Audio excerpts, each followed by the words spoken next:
Dear Kuya Bono at mga kahugot, paano po ba kayo magdesisyon? Kayo ba yung select one and keep it? Few years ago, nagdesisyon na akong magmatandang dalaga, but apparently hindi yun nangyari. Ngayon ang tendency ay magmatandang dalagang ina ako kasi nga may anak na ako, si CD o Claire Dane. 2 buwan na lang Kuya Bono, 4 years old na si Claire Dane. May 8 ang birthday niya at ngayon pa lang ay nalulungkot na ulit ako dahil ito ang pangalawang beses na magbe-birthday siyang wala ako sa piling niya. Nasa Laguna si CD sa piling ng lola niyang si Mama Maria, mama ni Mardan. Taong 2021 ay hindi naging mabait para sa pamilya ni Mardan. Ayokong idetalye ang kwento nila dito, basta't kung napakinggan nyo yung part 1 ng kwento ko, nabanggit ko doon na mayaman sila. Noon, hindi na ngayon.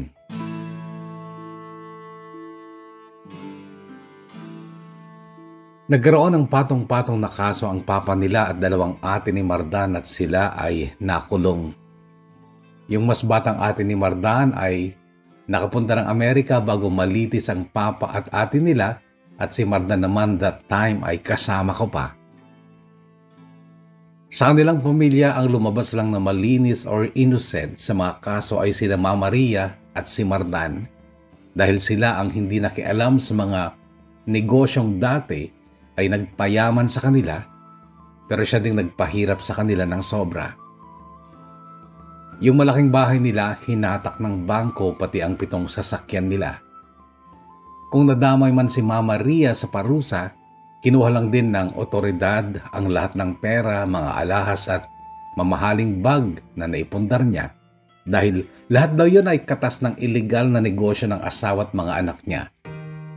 Napakarami kasi Kuya Bono ang mga taong nabiktima nila. Napakaraming nagsampa ng kaso para maibalik ang perang nawala sa kanila.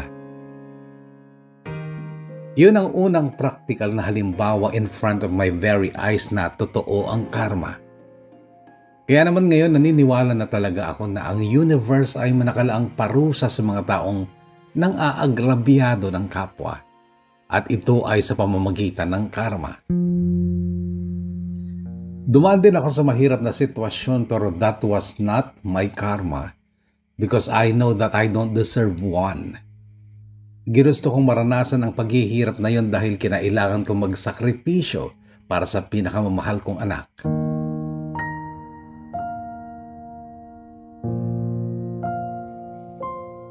Kontento kami ni Mardan sa buhay namin noon sa Bulacan, Bulacan. Umaasa lang kami noon sa aking sari-sari store at sa aking lutong bahay na pinakbet, igado at adobong Ilocano. Tig 2 kilo lang lagi ang niluluto ko pero pagpatak ng 1:00, ubos na dahil ang iba kong customers ay taga-ibang barangay pa. Marami sa kanila ang nagte-text pa sa akin at nagpapa-reserve. Hindi ko kasi kaya ang maramihang luto dahil mag-isa lang ako. May baby pa ako at nag-aaral naman si Mardan. So ako lahat Kuya Bono. Ginagawa ko yun para sa anak ko at sa ama ng anak ko. Dahilan para mapabayaan ko na halos ang sarili ko. Sa hapon, nakakatulog ako sa upuan sa loob ng sari-sari store ko. Magigising lang ako kapag iiyak si CD sa crib niya. Kung minsan din, makakarinig ako ng boses ng taong bumibili na pinagbebentahan na pala ni Mardan. May isang hapon pa noon, naulinigan ko si Mardan na nagsabing, "Huwag kang sumigaw. Ituro mo lang kung anong bibilhin mo." Pagmulat ko ng mata ko, nakita kong karga-karga ni Mardan si CD habang pinagbebentahan niya si Kung Fu, ang batang makulit na kapitbahay namin na sadyang malakas at matinis ang boses. Ayaw ni Mardan na maistorbo ako sa aking pagtulog dahil alam niyang pagod na pagod ako sa maghapon. Kapag araw ng Sabado, si Mardan ang naglalaba. Ako lang ang nagsasampay dahil nahihiya siyang makita siya ng mga kapitbahay sa likod na nagsasampay ng kanyang nilabhan.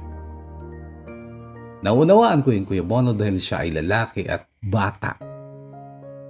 Ang totoo, malalim ang awa ko noon kay Mardan dahil high school lang siya pero nasa ganong sitwasyon na siya. Kahit pa sabihin niyang okay lang ako, ginusto ko to, paninindigan ko to.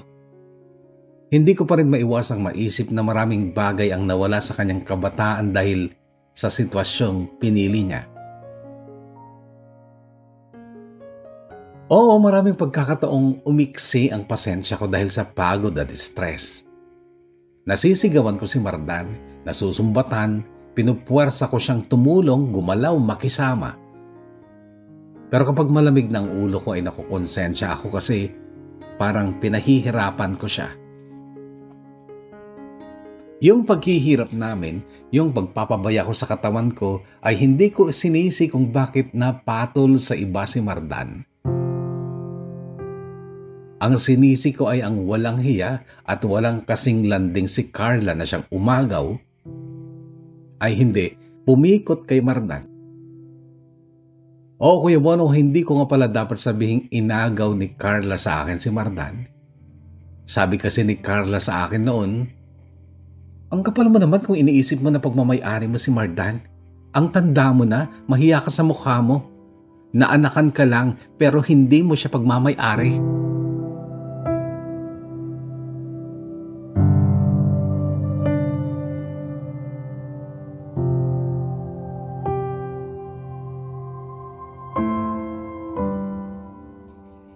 12 years ang tanda ko kay Mardan pero kahit anong gawin niya para patunayan sa akin na hindi kaso sa kanya ang age gap namin, ay hindi ko yun kinalimutan.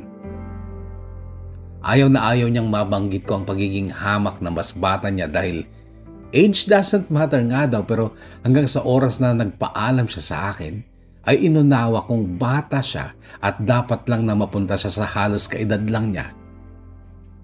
Mas matanda rin kasi sa kanya si Carla ng 2 taon.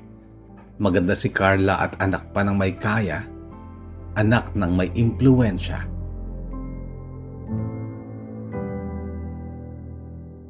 Nung iwanan kami ni Mardan, iniisip ko na bumalik na lang sa Pangasinan. Pero 2 araw lang ang lumipas ay may taong dumating sa aming apartment, si Mama Maria, ang mama ni Mardan, at kaagad kong napansin na ni isang alahas ay walang nakasabit sa katawan niya. Maganda pa rin ang damit niya, lampas balikat pa rin ang maganda niyang buhok na tila buhok ng dalaga. Maayos pa rin siyang tingnan ngunit malalim ang lungkot sa mga mata niya, lalo na nung sabihin niyang, "Anak, pwede ba akong dito muna makitira?"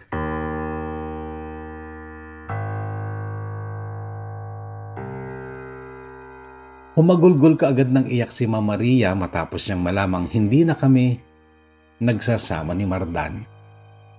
Pero hindi lang pala ang pag-iwan sa amin ni Mardan ang dahilan ng paghagulgol niya kundi ang nangyari din sa kanyang pamilya sa Laguna. Ang pagkakabilanggo ng asawa at anak niyang panganay at ang pagkawala ng lahat ng kayamanan nila.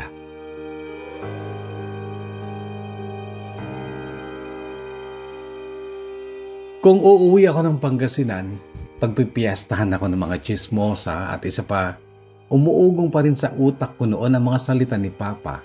Huwag akong uuwi, huwag akong magpapakita. Nasa Luxembourg sila, pero iniintindi ni Papa ang mga sasabihin ng mga kaibigan niya sa Pangasinan na araw-araw din niyang nakakausap sa GC nila sa Facebook. Kahit nasa abroad siya, ayaw niyang makabalita ng bagay na makakapintas sa pagkatao niya.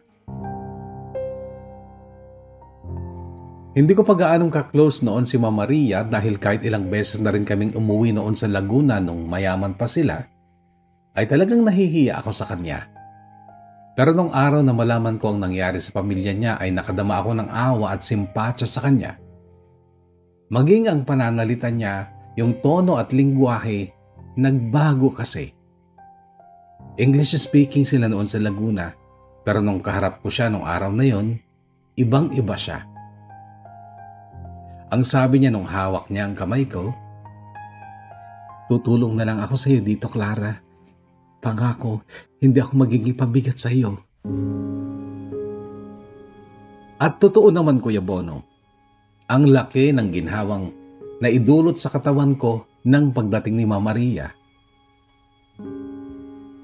Kaya lang ay hindi lang katawan sa akin ang pagod at nahihirapan noon, kundi lalo na ang isip at puso ko. Dahil kahit hindi ko masambit dahil nahihiya ako, ay masakit sa akin na ang batang nakasama ko, ang batang ama ng anak ko na mahal ko, ay wala na sa piling ko.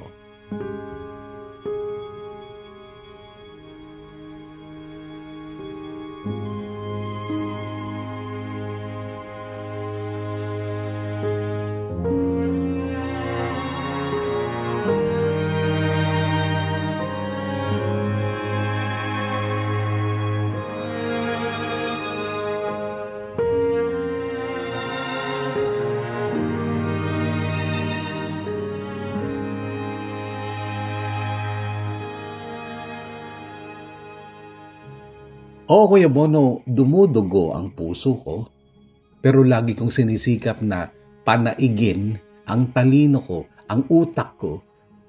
Gusto kong isigaw dito na hindi ka dapat masaktan o maapektuhan dahil malaki ang tanda mo sa kanya at hindi dapat na ang isang batang kagaya niya ang magbibigay ng pagdurusa sa puso mo.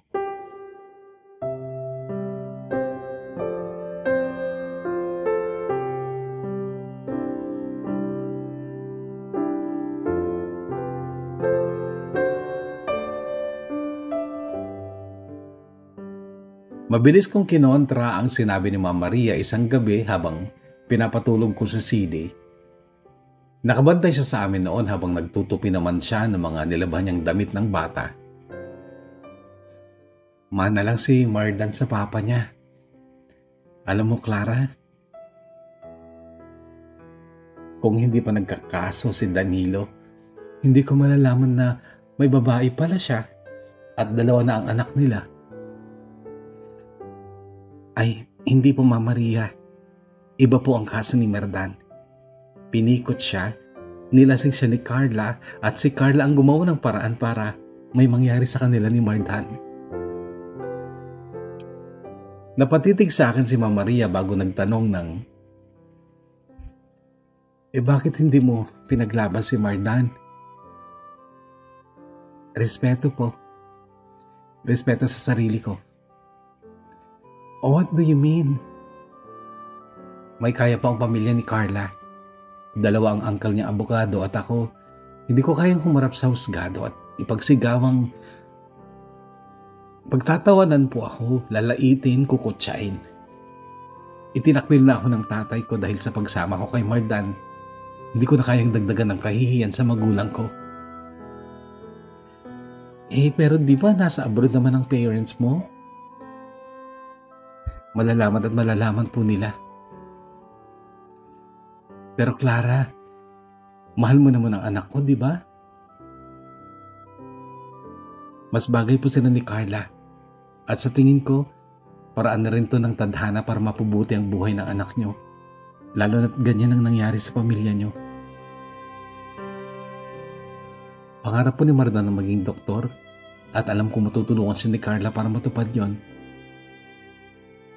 So, tinatanggap mo na talaga na wala na sa'yo yung anak ko. Wala po akong choice eh.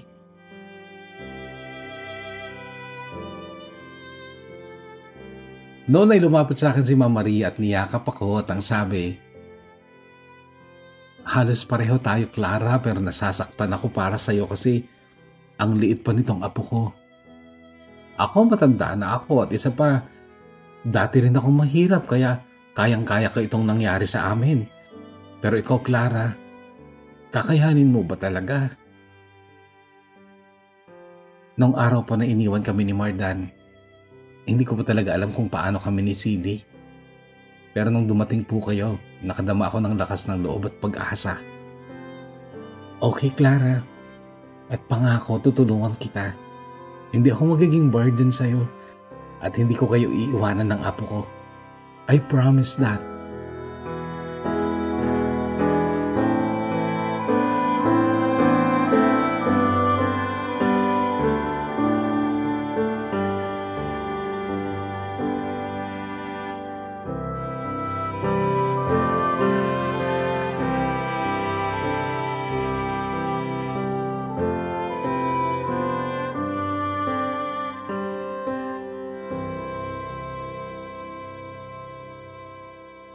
Nagulat ako kinabukasan paggising ko ng alas 4:30 dahil nadatnan ko si Mama Maria sa kusina.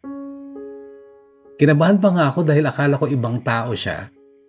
Umiksi kasi ang buhok niya while kagabing magkausap kami ay mahaba pa. Ano pong nangyari sa buhok niyo?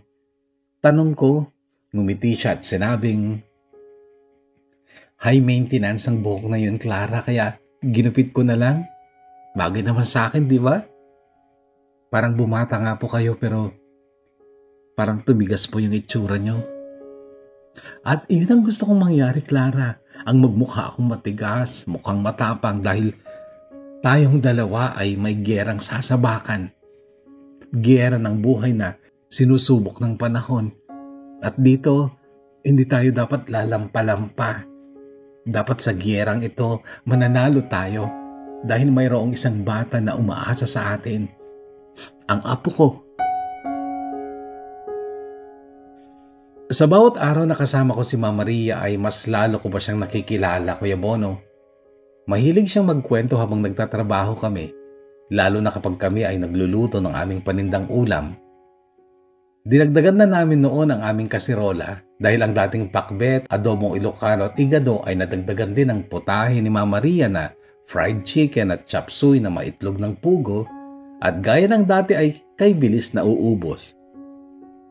Marami pang nagsasuggest noon na maglagay kami ng mesa sa harapan para sa mga taong gustong mag-dine-in. Nagtungo si Mama Maria sa barangay subalit hindi siya pinayagan dahil makakaistorbo daw kami sa mga sasakyang dumaraan. Napakaraming kwento ni Mama Maria tungkol sa buhay niya. Dati daw ay naglalako lang sila ng nanay niya ng isdang tabang, talaba at kangkong sa palengke ng Santa Cruz, Laguna.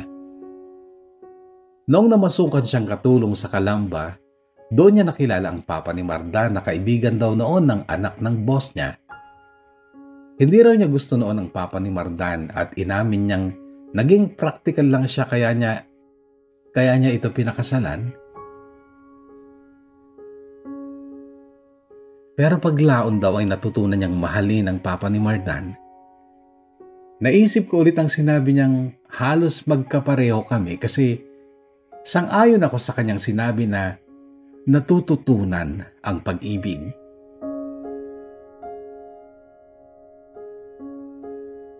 Dati hindi ko gusto si Mardan dahil sa age gap namin pero natutunan ko siyang mahalin nung nagsasama na kami. Kaya lang, hindi ko talaga kayang ipaglaban ang pag-ibig ko para sa kanya dahil natatakot ako mapagtawanan.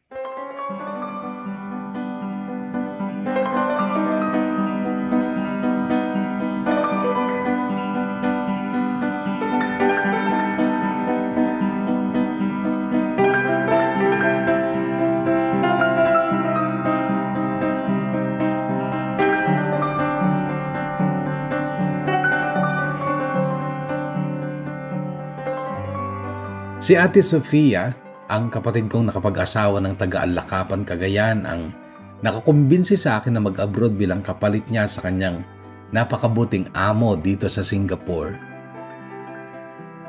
Ka-age ko lang ang mga amo ko at isa pa lang ang anak nila, lalaki din, si Jewel na napakabait din naman.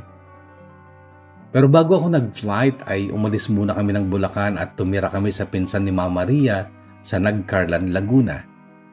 Siya si Tita Maring na byuda at may nag-iisang anak na tomboy sa Amerika.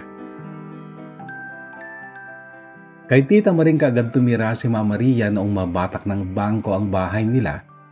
Matalik daw sila magkaibigang magpinsan simula pa daw ng mga bata sila.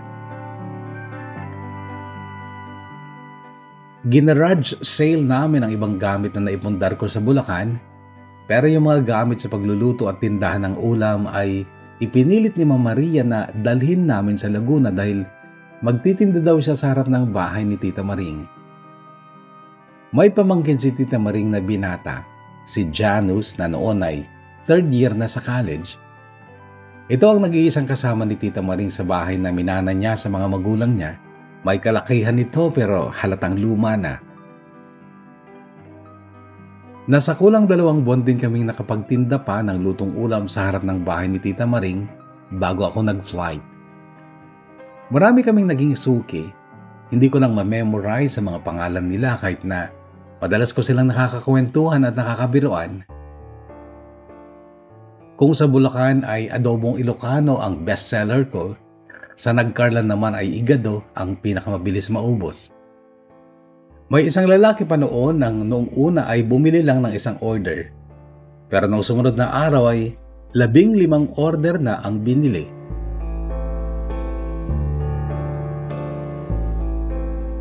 Masakit na iwanan ko ang anak ko, Kuya Bono, pero wala akong pagdududa ni konti kina Mama Maria at Tita Maring. Alam ko kung gaano nila kamahal si CD.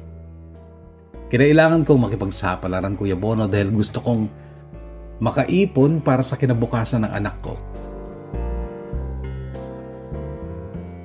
Hindi pa kasal sina Mardan at Carla noon dahil wala pa sa wastong edad si Mardan. Dumating siya sa apartment namin nung araw na aalis na kami ni Mama Maria pauwi ng Nagkarlan, Laguna. Pero hindi kami nag-usap, Kuya Bono.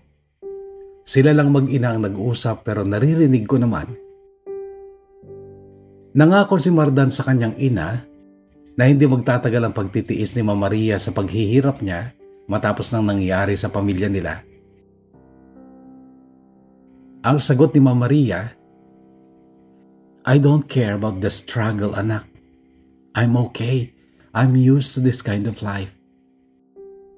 Kung nahihirapan man ako, it's mental and emotional dahil nasa kulungan ng papa at ate mo. At iniwan mo pa itong mag-ina mo."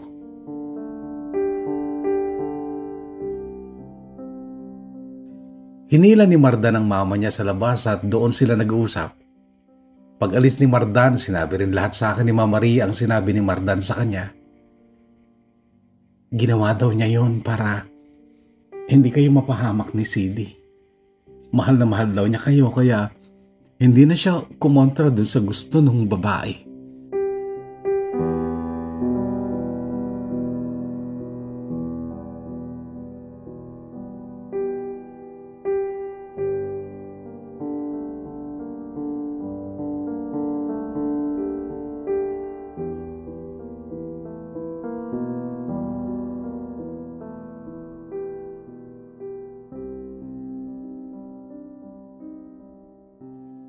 Hindi ko na pinansin yun, Kuya Bono. Ayoko na kasing dagdagan ng mga iniisip ko noon pero si Mama Maria, inisip niyang baka binablockmail si Mardan ng pamilya ni Carla. Baka daw nagbanta ang mga ito na sasaktan kami ni CD or something. Napangiti pa ako noon. Sabi ko sa isip ko, maraming beses na akong nakapanood ng pelikulang ganon ng tema pero at least yung babae worth it na ipaglaban o iligtas mula sa kapahamakan. At hindi ganun ang tingin ko sa sarili ko. Ayokong i-romanticize yung idea na may kinikilig sa love story namin ni Mardan at mas kaya ko talaga, Kuya Bono, na i-let go siya at manatili na lang siya sa babaeng mas bagay sa kanya.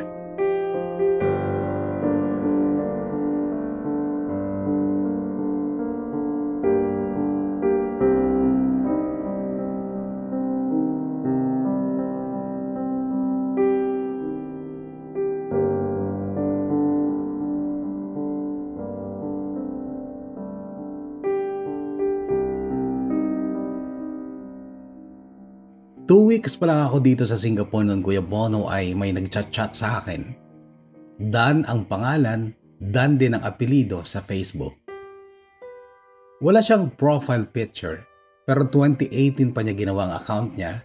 Mayroon siyang mahigit 500 friends pero hindi siya nagpo-post ng kahit ano. May 7 pictures na makikita. Pinaka-latest siyang picture ng Bunga Falls na alam kong nasa Nagkarlan lang. Picture din ng Santa Cruz River at yung iba ay pictures sa Saudi Arabia. May 2 pictures doon na may mga tao, puro lalaki na nasa isang accommodation siguro, at inulit kong tingnan ang mga litratong yun nung mag-chat siya sa akin ng ganito. Kaya pala nagbago ang lasa ng igado nyo. Wala ka na pala dito. Tiningnan ko ulit ang pictures dahil baka isa siya sa mga suki namin ng lutong ulam sa Nagkarlan pero wala akong mamukhaan sa mga lalaking nasa litrato. Dati marami siyang hi, hello, kumusta ka na? Pero hindi ko nire-replyan dahil nga questionable ang profile niya. Pero nung gabing yon na nag-chat siya sa akin tungkol sa igado ay nireplyan ko siya. Hi, pasensya ka na kung hindi ako nagre-reply ng mga nauna mong chat. Wala ka kasing profile picture. Pwede ka bang maglagay para makilala naman kita? Kay bilis ng reply niya na para bang nag-aantabay talaga ng sagot ko. Magsesend na lang ako sa'yo ng picture ko pero i-delete mo rin kaagad ha dahil baka ma-virus yung phone mo. Chat niya na may 3 haha emoji sa dulo. May kasunod din kaagad ang chat niyang yon. Baka kasi pwedeng i-accept mo ang friend request ko para makita mo pa ang ibang pictures ko dito sa FB ko. Tiningnan ko ang friend request ko at hinanap ko siya. Isa siya sa mga pinakabagong nag-request. Kinonfirm ko nga at kasunod nun ay pumasok ang message niyang may kasamang sa tingin ko ay pinakabagong picture niya, kaya natandaan ko siya. Isa nga siya sa mga suki namin ng lutong ulam sa Nagkarlan at naalala ko siya sa tagpong bumili siya ng 15 order ng igado na hiwa-hiwalay ang supot. Halos maubos na kasi noon ang kaluluto lang na isang kasirolang igado. Naalala ko din ulit ang tungkol sa 15 orders na igado makaraan ng ilang linggo na naming pagchat-chat. Nabanggit kasi niyang matagal na siyang ulila at ang nag-iisang kapatid niya ay nakapag-asawa pa ng taga-Samar. Sabi ko noon, anong ginawa mo sa 15 orders na igado noon nag-iisa ka pala? Binigay ko sa mga kapitbahay ko at mga kaibigan ko para matikman nila ang pinakamasarap na igado sa buong mundo. Natatandaan ko nga noon nagsimulang maging bestseller namin ang aking igado.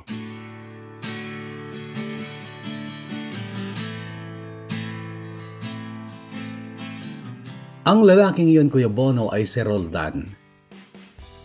Simple lang siya, hindi gwapo, hindi rin pangit, pero magandang pangangatawan. Dati siyang OFW sa Saudi Arabia. Napilitang umuwi mula sa Saudi dahil niloko siya ng babaeng sana ay pakakasalan niya. Ang babaeng siya ding dahilan kung bakit siya nag-abroad para mapaghandaan daw sana ang future nila. Ang tungkol sa ex-girlfriend niya, Kuya Bono, ay ayaw niyang ikwento nung una. Ako lang ang mapilit at makulit kaya nagkwento siya. Sa kagagahan ko, pinasend ko pa sa kanya ang Facebook ng ex niya. Naka-block daw siya pero sinabi niya ang complete name ng babae kaya't nasilip ko ang profile nito. Maganda ang babae. Mukhang social pa sa mga pictures niya kaya sabi ko sa kanya, ang ganda naman pala mukhang social pa. Hindi siya dating ganyan. Simple lang siya dati. Pero kung pwede, Clara, huwag na natin siyang pag-usapan. Sayang lang Mahal na mahal mo pa talaga siya, no? Nararamdaman mo pa rin yung panghihinayang dahil hindi kayo nagkatuluyan? Hindi na. Ang sinasabi kong sayang ay yung oras na pinag-uusapan natin siya. Ang pag-usapan na lang natin ay tungkol sa ikaw at ako.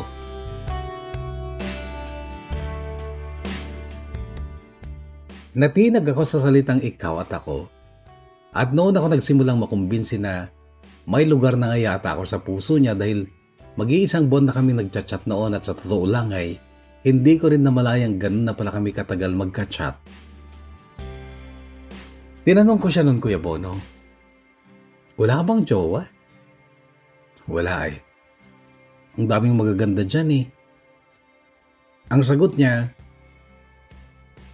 magandang ugali at pagkataong hanap ko, Clara. Kaya nga ako nagchat-chat sa'yo Ang sagot ko naman, Roldan, namali ka ng chinachat. Baka akala mo dalaga pa ako. Yung bata dyan na inaalagaan ni na Tita Maring, anak ko yon.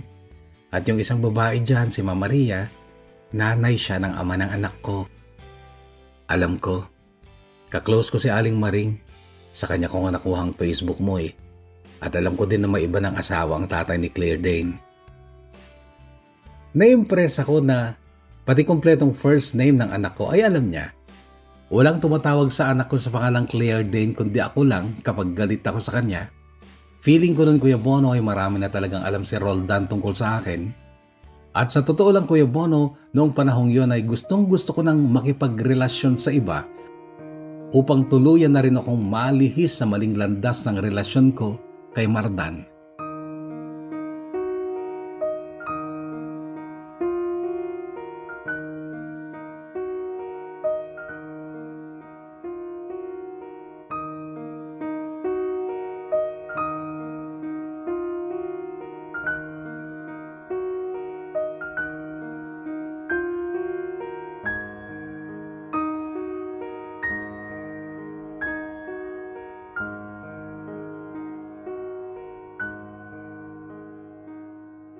Mula nung nandito na ako sa Singapore, Kuya Bono, talagang hindi ko naiwasan ang paggamit ng Facebook at YouTube dahil maliit lang itong apartment ng mga amo ko.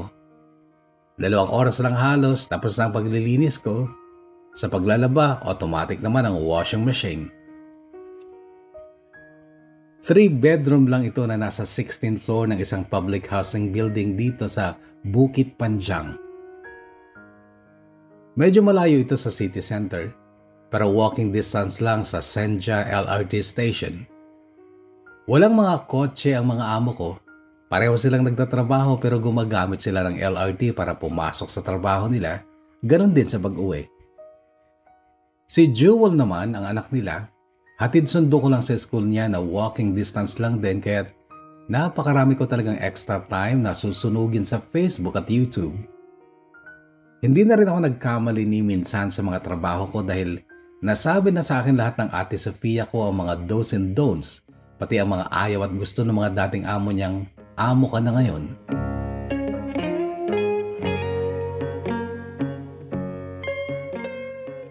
Nagpatuloy ang masayang buhay ko sa impluwensya ng social media, pati ang mga bagets sa amin sa Pangasinan, muli kong nakaka-chat.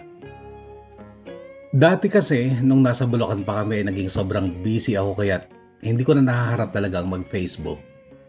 Talaga kasing para akong kalabaw noon Kuya Bono, na pati sa pagtitinda ko sa sari-sari store habang alaga kong anak ko, nakakatulugan ko.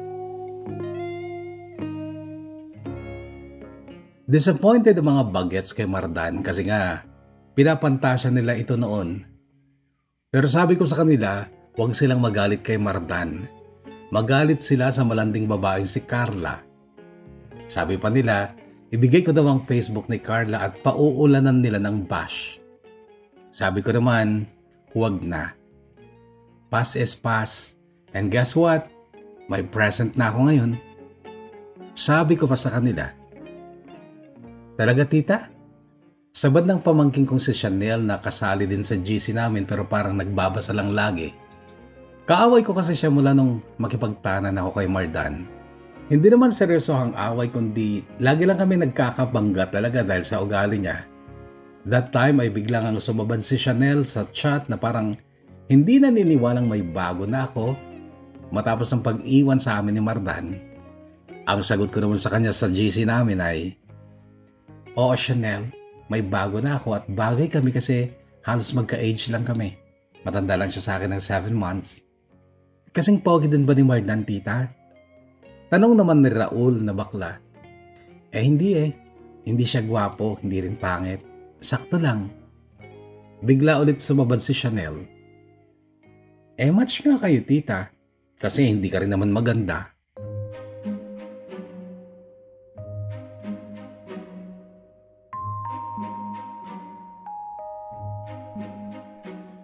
Ako ang nang-block kay Mardan sa Facebook mula nung magkaharap kami ni Carla nung nasa Bulacan pa kami. Inaamin ko na natakot ako kay Carla. Nasa panig niya ang buong pamilya niya while ako ikinahiya at parang itinakwil ng tatay ko. Kahit hindi ako taga Bulacan at mga suki ko lang halos ang nakakakilala sa akin, natakot pa rin akong mahilahod sa kahihiyan. Ewan ko kung ako lang yung nahihiya talaga sa naging relasyon ko kay Mardan. Siguro nga, may pagka-ipokrita din talaga ako pagdating kay Mardan. At sa totoo lang Kuya Bono, sa tingin ko alam ni Mardan ang tungkol sa takot ko. Kaya sumang-ayon na lang siya sa gusto ni Carla.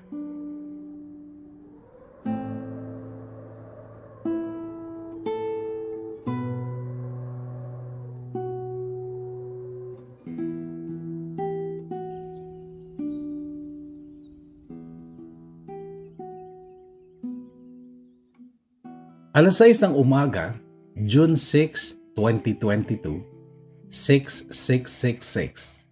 6 a.m. June is the 6th month. 6th day. Tapos ang 2022, pinag-add mo yung tatlong 2 ay 6. Nag-post ako ng ganito. Good morning everyone. New day, new beginning, new hope to love again.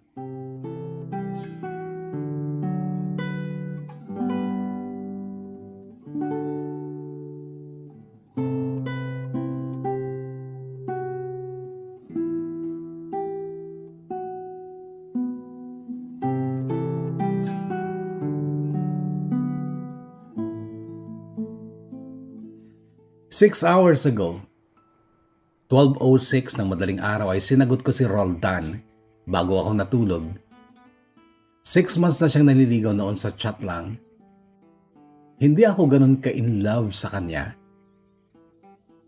Pero ganun ako kaatat na ituring na si Mardan bilang bahagi ng nakaraan ko.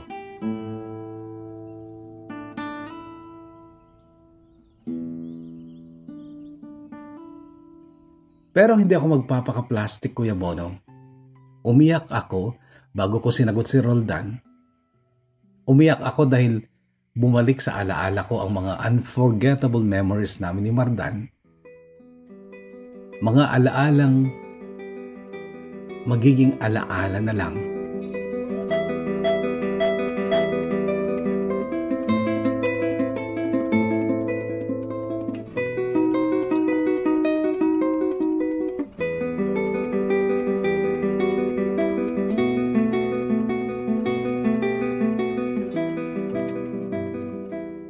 Alas 10 ng umaga, nag-chat si Philip, isa sa mga barkada ni Mardan.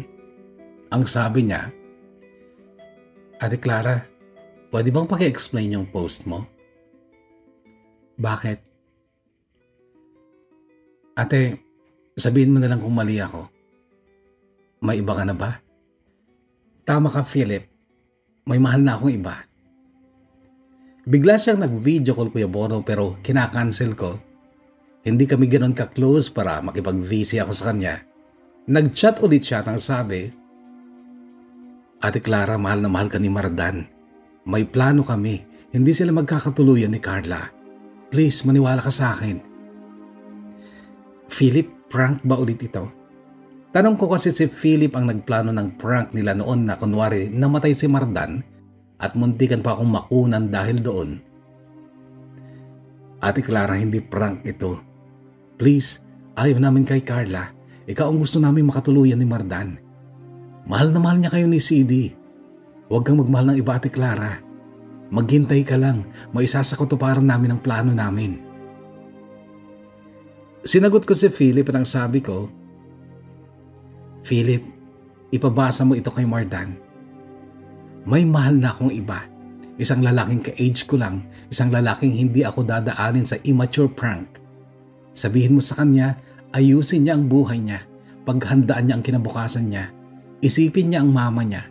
Alam niya kung nasaan si CD, sabihin mo dalawin niya. Hindi ko kailanman itatanggi kahit kanino na siya ang ama ng anak ko.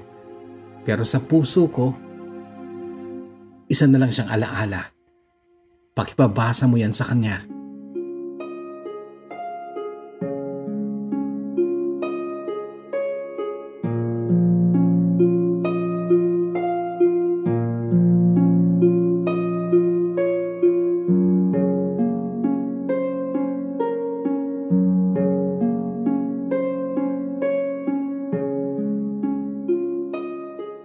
Ikinintal ko sa isipan ko, Kuya Bono, na dati ay hindi ko mahal si Mardan. Natutunan ko na lang. Hindi ko rin ganun kagusto si Roldan, pero alam kong matututunan ko rin siyang gustuhin o mahalin. Ayokong ipagyabang ang mga ginawa ni Roldan para sa akin noon. Yung pagiging religious niya para makausap ako, yung mga plano niya para sa amin. Mayroon siyang farmhouse sa tabi ng cacao plantation niya pero hindi siya doon nakatira dahil may luma din siyang bahay sa sentro ng barangay. Nasabi ko kasi na kapag nagkatuluyan kami, gusto ko ng literal na tahimik na buhay. Sabi niya, sa Kakawan daw kami titira. Sinimulan na nga daw niyang ayusin dahil gusto niyang pag-uwi ko ng December ay doon kami magpapasko. July pa lang kasi Kuya Bono ay nakabili na ng tiket ang mga amo ko. Sa Europe sila magpapasko sa kapatid ng amo kong babae. Idinamay nilang bilhin ng tiket ko pa uwi kahit na hindi pa tapos ang kontrata ko noon ay pagbabakasyonin nila ako ng 2 linggo para sa Christmas. Sumapit nga ang December 23, alas 10 ng umaga ay sabay-sabay na kaming nagpunta ng Changi Airport kahit na 2:15 pa ang flight ko. Nasa Singapore pa lang ako ng Kuya Bono ay parang naaasiwa na ako kasi naghihintay sa akin si Roldan sa NAIA. 3 hours lang halos ang biyahe. Gaano yun kabilis? Hindi ko nakasama si Roldan bago ko siya sinagot.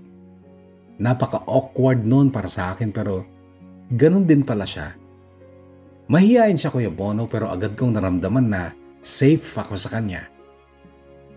Malaking tao siya, maliit lang ako. Magandang pangakatawan niya kaya't pakiramdam ko walang mangyayaring masama sa akin dahil kasama ko siya. Noong nasa bus na kami pauwi ng Nagcarlan, hindi na kami masyadong nagkakahiyaan. Masaya na kami nagkwentuhan tungkol sa sorpresa niya sa akin. Yung farmhouse nga niya sa cacao plantation. Hindi pa daw totally tapos dahil maglalagay pa siya ng maraming Christmas lights sa mga puno. Hindi raw niya ako dadalhin doon bago mag-December 24 ng gabi dahil surprise daw niya talaga yun sa akin. December 24 ng umaga pa lang ay busy na kaming lahat dahil gusto ni Tita Maring na marami kaming handa.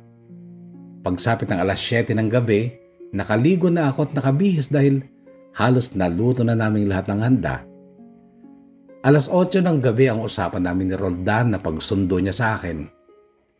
Kaya lang 7:35 ay may isang binatang matangkad, maputi at napakagwapo ang dumating. Nakaagad sinalubong ni Mama Maria ng yakap at halik sa pisngi. "Sidi, papa mo!" Sigaw naman ni Tita Maring sa anak ko.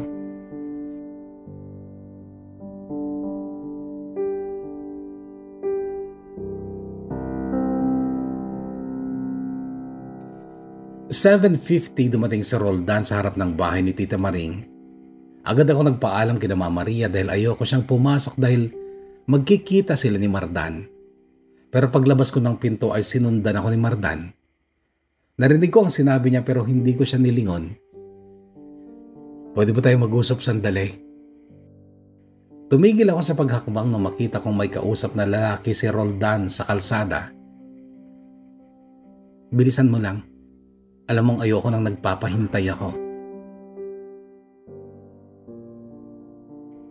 "Clara, napaamin na namin si Nympha. Nai-video pa namin, nai-record namin ang pag-amin niya sa amin ni na Philip na plinano talaga ni Carl na may mangyari sa amin. Pati ang hinalo nilang bitchin sa inumin ko, nabanggit niya sa video. Kaya kaya ko nang patunayan kahit sa ang korte na pinikot ako ni Carla." Noon Kuya Bono ay humarap naman ako kay Mardan. Natang sabi ko, "Mardan, may mahal na akong iba. You know." Sabi ko sabay lingon kay Roldan na noon ay masayang nakikipag-usap sa lalaki sa kalsada. Natahimik siya pero napansin ko ang pagtigas ng panga niya at bahagyang paglaki ng butas ng ilong niya na tanda ng pagpipigil niya ng luha. "Mahal na mahal kita," mahinang sabi niya. "Mardan, kung hindi si Carla, marami pang iba dyan.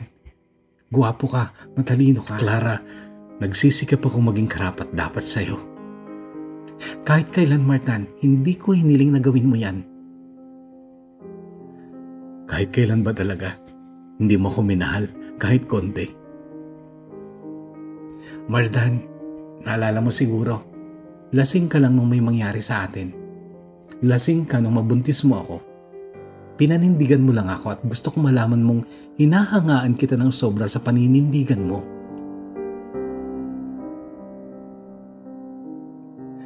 So hanggang ngayon, Clara, yung age gap natin ang problema mo. Tama ba ako? Hindi ako sumagot, Kuya Bono. Clara, tao lang tayo at nakakagawa tayo ng mga bagay na hindi sang-ayon sa konsensya natin. May mga bagay na kailangan nating pumikit at tanggapin na lang. Hindi ba pwedeng, ito lang naman yung pagiging mas bata ko lang naman ang kailangan mong ipikit at tanggapin. Nagmamakaawa ako, Carla.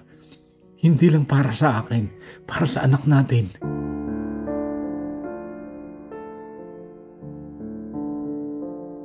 Nung mamataan kong lumapit na sa maliit na gate si Roldan ay muli akong humarap kay Mardan at ang sabi ko, tsaka na lang tayo mag-usap. Sabay taligod ko sa kanya pero hinawakan niya ang braso ko. Sasama ka dyan? Saan kayo pupunta? Anong gagawin niyo? Kayo lang bang dalawa?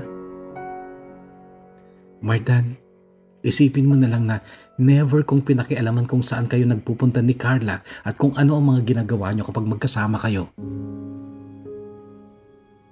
Yun lang at tinabig ko ang kamay niya. Lumabas ako ng gate at nakita kong hindi sa akin nakatingin si Roldan kundi kay Mardan. Sumama ako kay Roldan at totoong na-surprise ako sa ginawa niya sa farmhouse niya. Napakaningning ng paligid dahil sa dami ng Christmas lights sa mga puno. Pero aminado ako, Kuya Bono, na hindi lubos ang kaligayahan ko noon dahil may bahagi ng utak ko ang inukupa ng mga sinabi sa akin ni Mardan.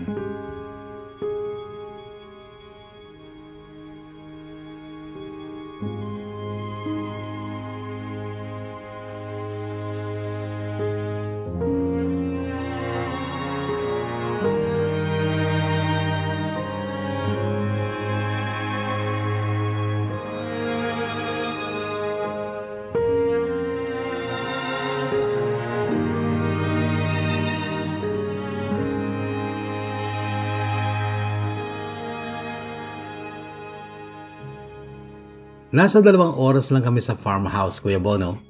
Nagkwentuhan lang kami habang umiinom ng champagne.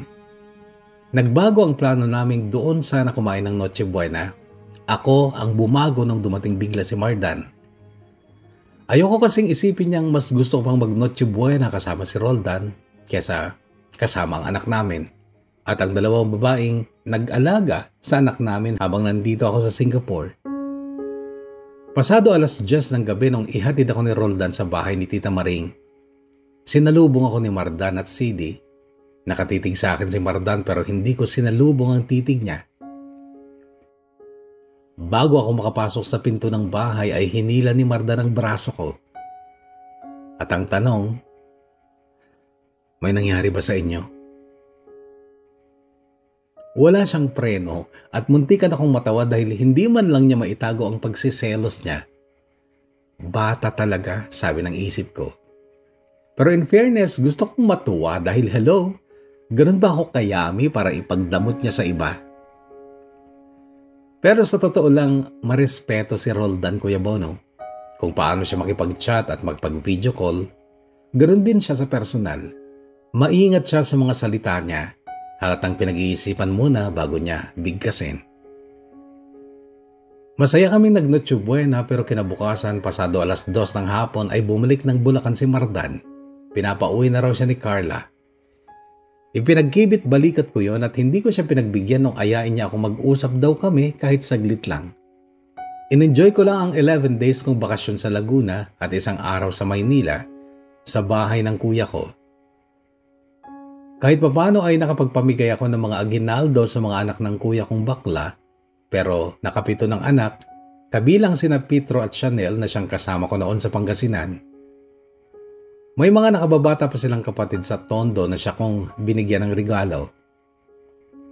Magulo sila at hindi ko ma-imagine na ganun kadami ang anak ko. Kontento na ako sa isa kung kagaya naman ang anak kong si Sidi at itong alaga kong si Jewel na kay daling kausapin. 3 months pa lang, Kuya Bono, mula nung makabalik ako dito pagkatapos ng Christmas vacation. Pero patapos na ang kontrata ko. Tinatanong na nga ako ng mga employer ko kung magre-recontract ako.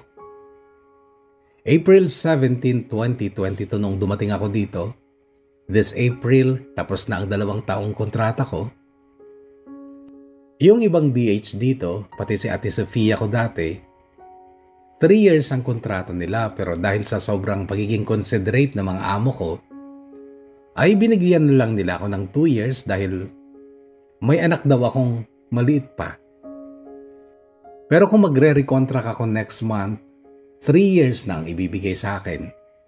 Pero this year, magti-33 na ako, Kuya Bono, at hindi pa ako nakakasal. Gusto ko magpakasal kay Roldan, pero sa tingin ko ay nagkaroon siya ng trust issues dahil sa ex niya at ayaw niya ng gulo. Noong bisperas ng Pasko last year na sumama ako sa farmhouse niya, napag-usapan namin si Mardan.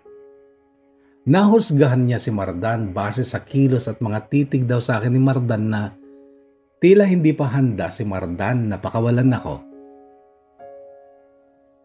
Ang alam ni Roldan na kwento tungkol kay Mardan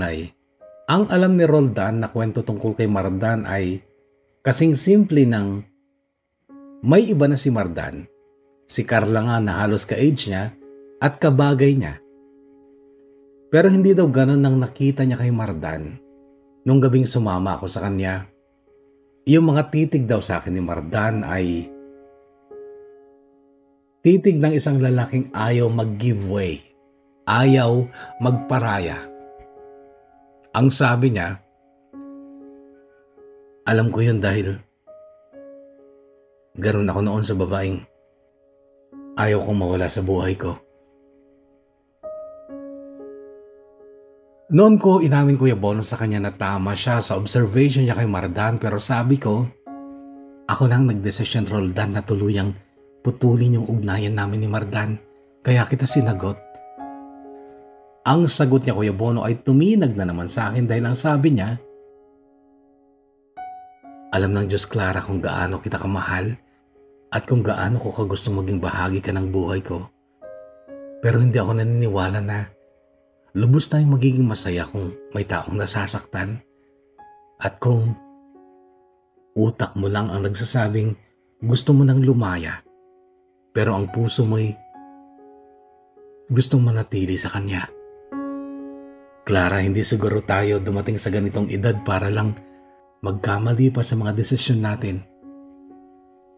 Alam ko hindi lang ako ang dapat maniwalang sa relasyon, mas tamang damdamin pa rin ang pairalin. Hindi isip lang.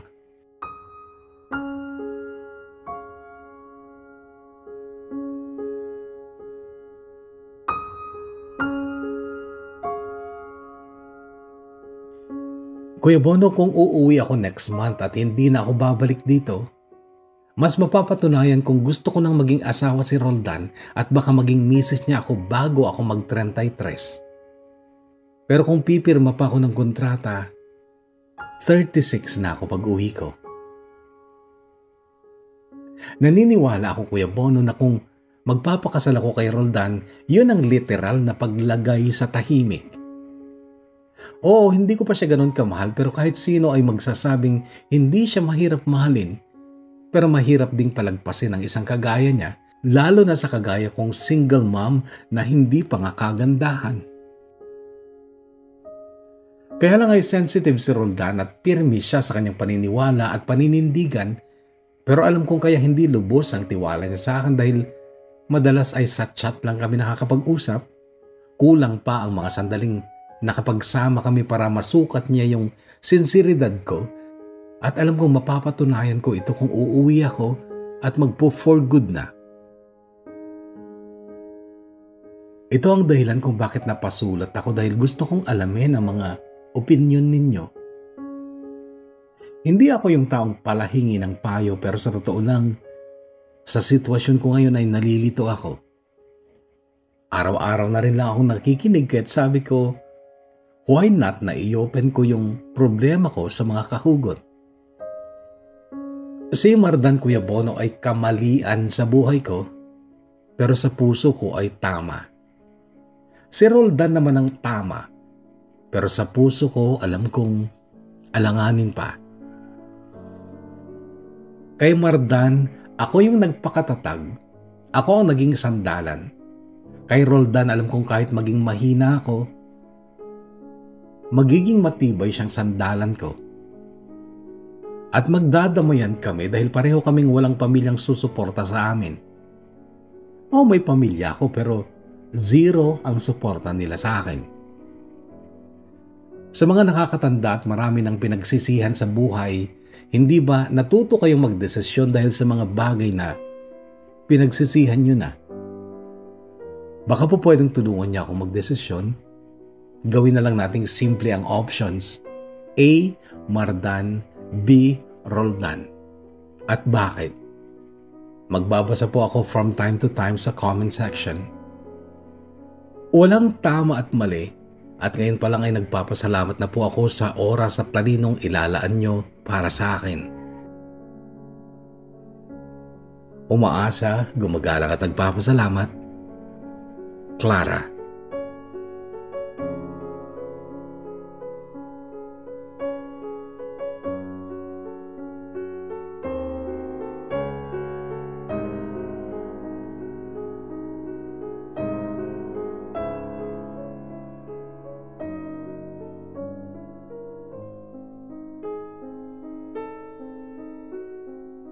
Kahugot na Clara, una sa lahat, maraming salamat sa pagbabahagi mo ng part ng iyong kwento ng buhay at pag-ibig. At yung kahilingan mo, yung dahilan talaga kung bakit napasulat ka ulit, napashare ka ulit ng kwento mo ay kailangan mo ng aming mga opinyon o pagpapayo. Ipagkatiwala ko sa ating mga kahugot ang pinakamagandang pagpapayo sapagkat alam ko marami sa kanila ang nakaranas na ng multiple choice pagdating sa pag-ibig o pagpili ng mamahalin. Ako kasi yung tipo ng tao, kagaya ng nabanggit mo sa unang bahagi ng kwento mo na choose one and keep it. Ganun ako. Pero bago pala ako pumili ay pinaghandaan ko na kung sakaling sumablay ako o kaya pumalya o magkamali yung aking desisyon ay handa akong panindigan, pagdusahan kung ano man ang outcome ng aking desisyon.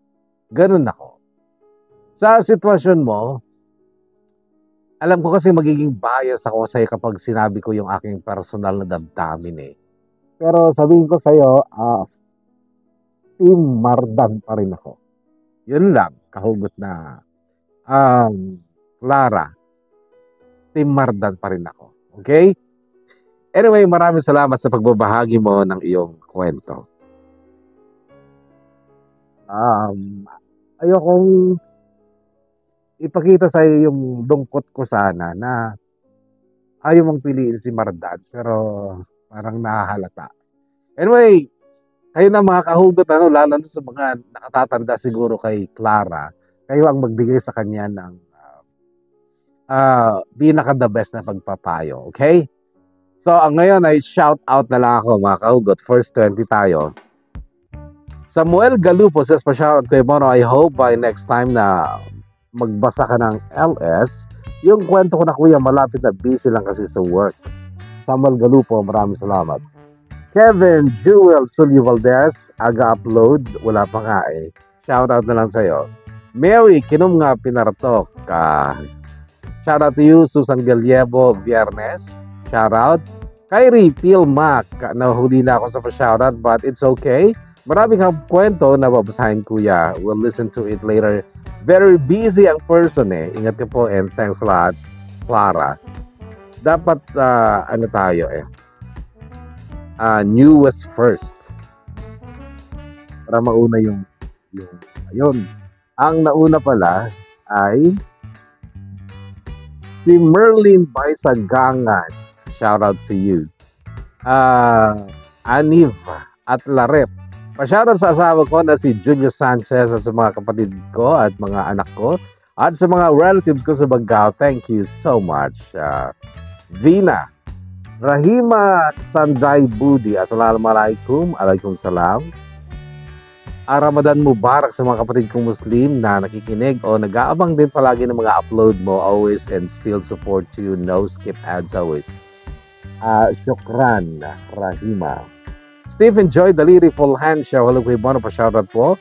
Always abangers here in Canada from Gonzaga, Cagayan. Thanks a lot, Stephen Monski Servania, waiting Kuya Bono. And shoutout lang sa Servania, Kalamayan, Galingana, and Lopez family from Monski Servania.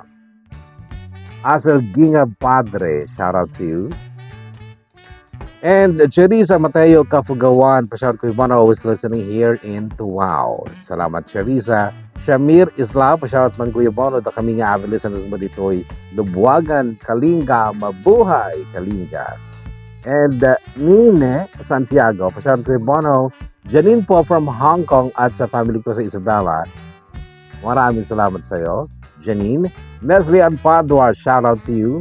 Anne-Marie, waiting always Kuya Bono, shout out po from Igig, Cagayan. Anne-Marie. Carrie L. o Cree L. Shout out to all my family and friends in Lasam. From Cree L. Angelo Legayo. Bangers here in Al-Hasa, Saudi Arabia. Thankful alat Kuya. Bagla at daliw-liwami dito'y habang madama sa Bakti Ramadan. Lynn Kawilan Sayo, shoutout po sa family Sayo dyan sa Cagayan Valley. Abangers in Jeddah. Salamat Lynn. Odette Balacanao, shout out sa lahat ng listeners mo. At sa kapwa ko Kadama, ano kaya pa ba, T.Y. Kuya Bono. Ganapin Lawigan, Juvian, hello Kuya Bono, pa-shout po sa family ko sa Bagao, Cagayan. Watching from Kuwait. And yan na muna mga kahugot, mo tayo magkakarinigan sa panibagong kwentong atid ng Kahugot TV. Stay safe, Kahugot, stay healthy, and God bless us all.